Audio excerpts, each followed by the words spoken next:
Our next talk will be delivered by Valerii Minenko. He is the founder of Twigames Inc. And he will be having quite an interesting speech. It's called 9 Non-Obvious Things I Wish I Had in My Go Bag. So please welcome Valerii. Hi. Hello. How are you doing? Are you safe? Thanks God, yes. So happy to see you. Yeah, happy to see you too. Perfect that you're safe. Well, you are good to go. I'll just add your presentation here and you can start. Okay. Okay. Hello, everybody. My name is Valerii Minenko. I'm a game developer. I'm a founder of the Twigames studio. As you probably guess, 24th of February, my life was dramatically changed. 24th of February, early in the morning, Russia invaded Ukraine. And because of that, I moved my family and my company, at least part of my company, outside of Kiev to the safe place where we all still are. And today I'm going to share with you a story of how we did it and how we live now. There is one thing that I'm worried about a little bit. My today's talk will not be very sad, frankly speaking. First of all, because me and my company are generally fine. Looking at everything that happens around, I can be just happy that I am where I am now, and I know that, and I realize that. And also, you should know that irony is kind of my personal defensive reaction from stress. So it's still hard for me to talk seriously about everything that happens in my country now. And when I try to do that, I usually start crying. And let's be fair, if I cry, both me and you will feel ourselves awkward. And like nobody really needs it. So several words about me. I've been developing games for about 12 years already. I started as a Unity developer, later worked as a manager, and about 7 years ago, I founded a game studio that still exists. We are still a rather small company. We have a team of 15 people and one dog. And we develop games for different platforms, sometimes for ourselves, sometimes for other companies, kind of work for hire. So what we did 24th of February. I was awake by my friend's cell phone call at 6 a.m. And frankly speaking, I was awake at 5 a.m. by my dog, who somehow felt explosions in Borispil. But I did not believe to him and continued sleeping. And 1 hour later, I got a cell phone call from a friend who told me that the war started. The first thing that I felt at that moment was just shock. I found myself in the situation I wasn't ready for, and I just didn't know what to do with it. But I had a Trump, not Donald Trump, but kind of a Trump card. So I had a plan that I created several weeks before. That plan was named "What Should We Do If the War is Started?" Several weeks before the war, we had discussed it together with my team and wrote it down.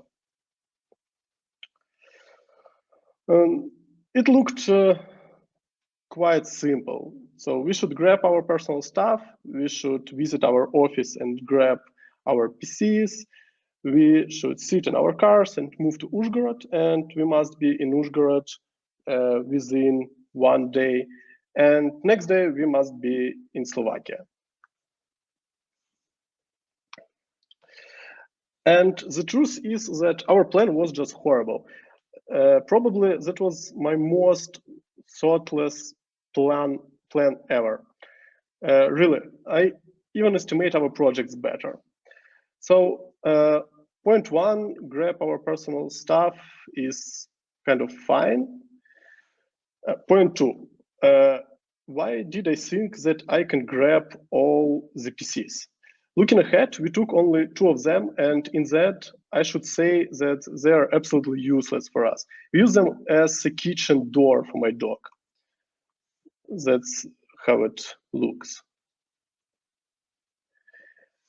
Point 3, sit in cars. I did not ask myself how many people would we need to evacuate from Kiev, actually, because it's not so simple question. I know how many people I have in my team, but they also have their families, and I wasn't sure how many ones would actually want to be evacuated. And we also did not reach Uzhgorod. We did not manage to do that. And yes, evening 24th of February, Ukrainian borders were already closed for man, so it was impossible to reach Slovakia. And like fails were just everywhere. I actually did only 2 smart things on preparing for war. I prepared some cash, and I prepared 2 canisters of gas. One of them I left later in Kiev, and I was very sorry because of that. But another one is still with me and still makes me feel a bit more calm. So why the plan was so bad? Because I did not believe that the war is possible. For me, it looked absolutely absurd. Absolutely. I could not imagine why Russia could really invade Ukraine. And you know why? And you know what? I still can't understand that. It is still 100% irrational and absurd to me. But it happens. Anyway, we had some plan, even as it was so bad. So from 6 a.m. till 9 a.m., I was sitting in my bathroom with my wife and kid and trying to think what to do next. And I just was not able to think at all. My head was absolutely empty. I just didn't know what to do. About 9 a.m., I got a message from my project manager, and he asked me like, okay, when we go? So he actually was just sure that we should follow our plan. And I decided to agree with him. I decided just to follow the plan that I created when I was able to think rationally. So what we actually did 24th of February, we set up a daily meeting with the whole team to discuss what we are going to do and check who is going to go and how many cars do we have. About a half of the team decided to move together with me. Another part moved next day, and a few people decided to deal with everything by themselves. We agreed who will be in what car. We visited our office, grabbed 2 PCs and some other, grabbed 2 PCs that we use now as door for my dog and some other electronics like test devices. And we did not manage to take more PCs because we just did not have more space in our cars. After that, we visited my garage and took 1 canister of gas. And 2 p.m. we finally left Kiev. As I remember, till the time Russia already fucked up near Hostomel twice. That's how our road looked. We had to stop in Vinnytsia on our way overnight. And next day, 25th of February, we reached a small village in Carpathian mountains. Luckily found a house here, and that's where we are now. So we've been living here for 2 months already. We have here 12 people and of course 1 very cute dog. 6 people are part of the Twigames team. Others are their families.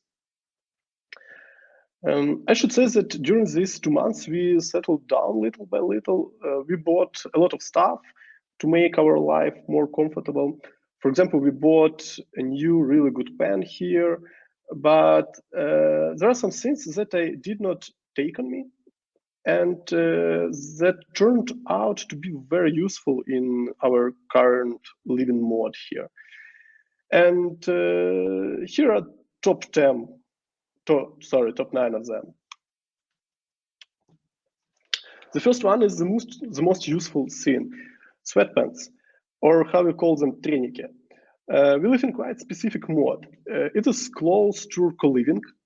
So we live together, we cook together, eat, sometimes drink together, play some games, and generally we spend a lot of time together. And we have living room here that we use as our office.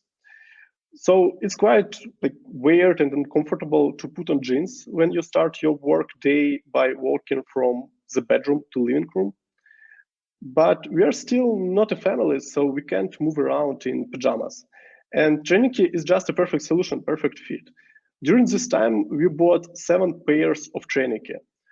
And also we decided that when the war is over, we will create a branded treniki for our team, kind of part of our merch. And as you see, we already have some mockups for them.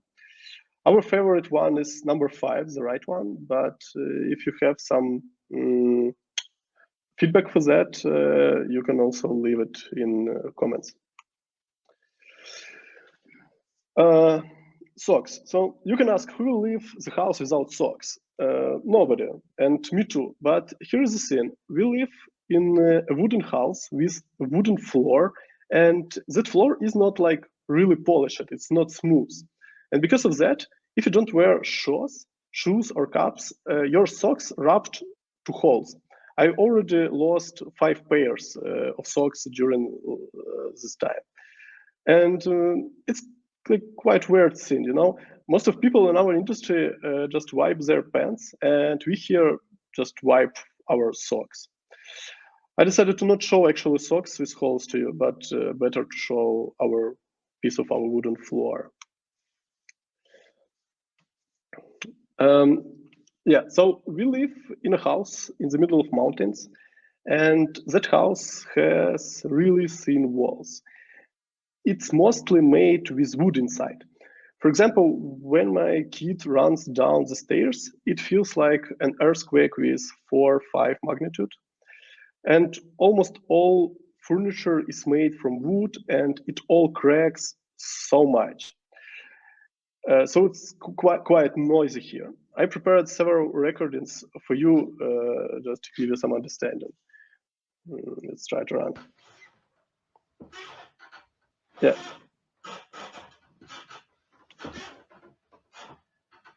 That's how cracks literally everything in our house. All doors, all beds, sometimes even floor. And this is how my son sleeps.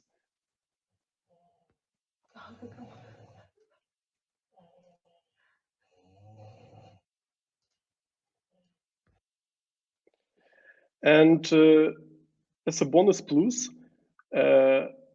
that's how cats cry outside our house during the night.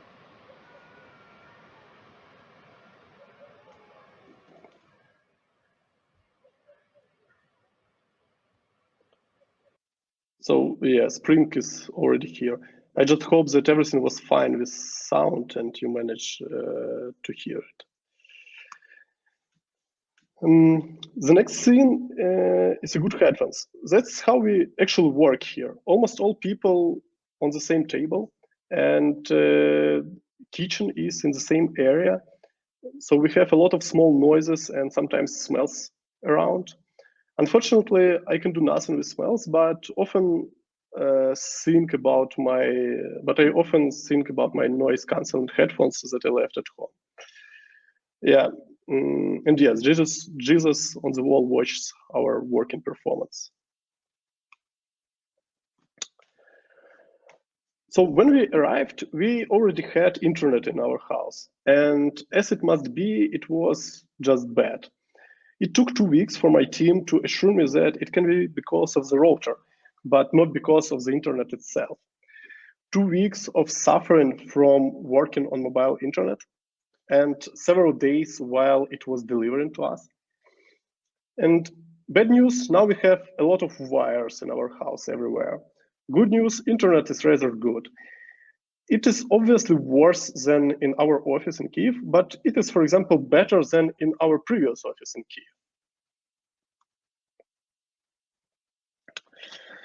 We have an amazing pirate flag in our office. I made it 6 years ago when I prepared to promo my first game, Shipwreck Shambles, at the Lviv conference.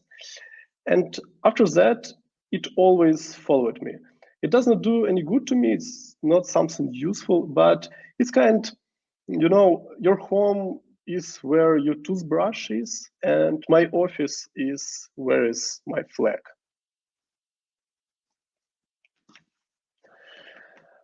I'm so happy that my wife took Nintendo Switch itself, because it just saved our mental health in the beginning.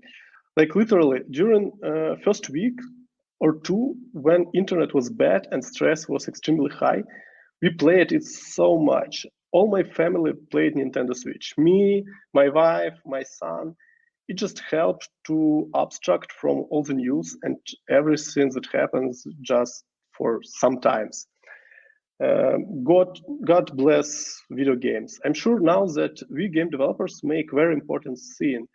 That's our mission, to distract people from hard thoughts. Remember that. But Switch has so many nice co-op games, and we have a TV here. So if you took a dock station from home, it can be even better. We didn't take on us board games. I have no idea why. I have like 7 board games at home, plus several ones in my office. Half of them I played once. Another half I have not played at all, and they are just new because I've never have either enough time or enough people for that. And now I have both ones in abundance and don't have games. I want to finish my list with a point that is also sad, but also gives some hope to me. I know that alcohol is not an exit, but we all know that it is. For me, it's important. Drinking wine is what I do with my wife on Friday evening when my kid finally went to sleep, or on Saturday together with my best friend who is in army now. We often drink some wine and eat steaks together.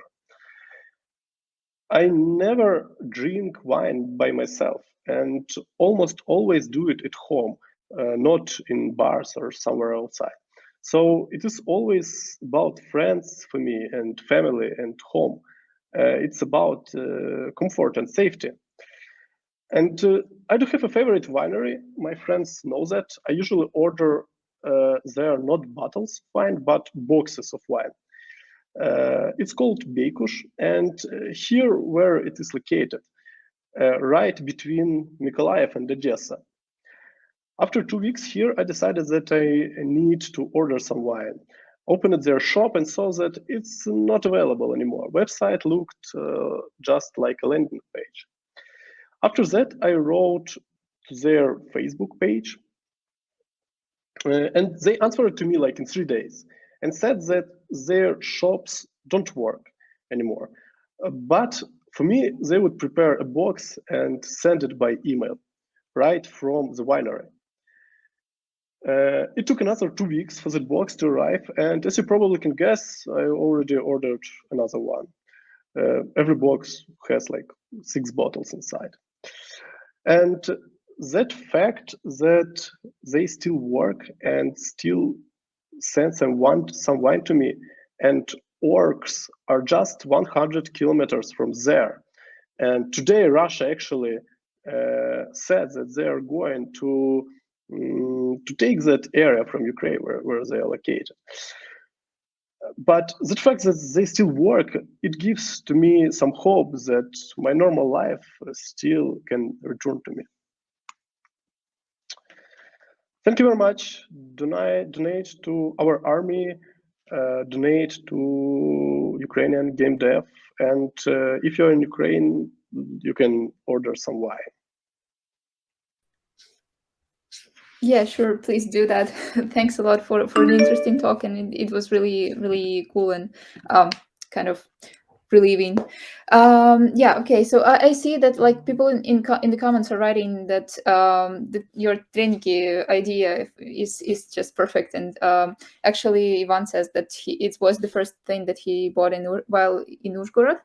And well, actually, I also did buy a pair of myself just when I left Kiev. So yeah, it's a really useful advice. You should note this. Then people are saying that wine is sacred, and Dmitry also says that he keeps his MSR7 headphones packed into the backpack since the first day of war, and he also has the router there inside. And well, people are also thanking He's for much smarter than me. yeah. Oh well. Um, when you are under stress, you don't usually pay attention to some things that you've missed to take, so it's okay. Well, since you travel with your wife and your kid, was it hard for you, especially with the child on the road? And do you maybe have any tips for those traveling somewhere with kids? Maybe something that would make the trip and like staying away from home easier for these families. Okay, so I traveled with my wife, my kid, my dog, and my gecko.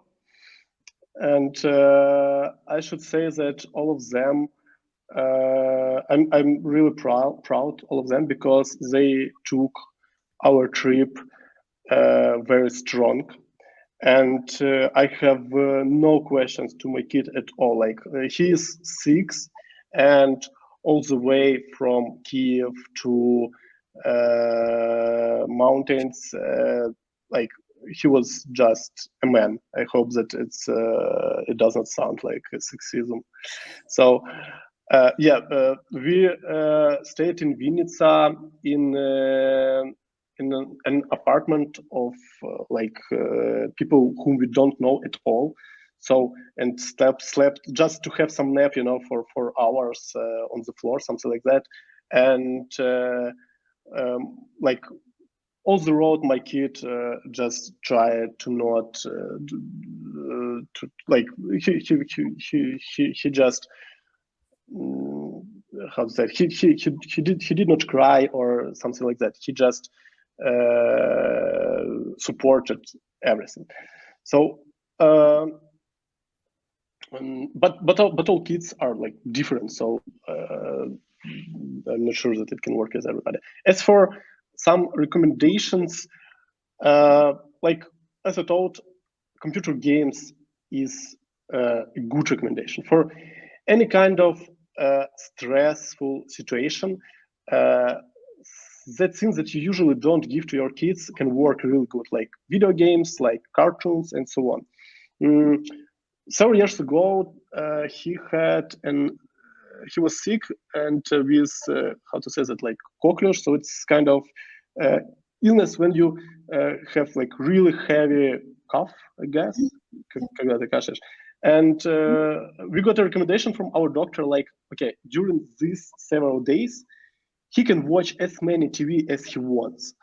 And that also like works with critical situations, that you can just give some more goods to him, like more games, more cartoons, more candies, and so on. And later, when your life become like more stable, you can go back to work on his manners, something like that. Okay, thanks a lot. Yeah, well, actually, like, yeah, the guys are writing that Nintendo Switch is a good thing for mental health, and some of the people who listen to you also took it with themselves with the dock station. So yeah, it does seem like a good idea. Okay, let's see if there are any more questions. Well, you mentioned and you showed us that your team, part of your team at least, is still working with you. Are there any difficulties trying to communicate with the ones that are somewhere else, not just around with you? No, like for now, the whole team is working. So all the people are safe and work, and all of them have internet, and for now, I think that our work is quite stable. It took about a month to set everything up because part of people, they stayed in Kyiv for some time. After that, they moved to Poland, and it all take time to set up working places for them.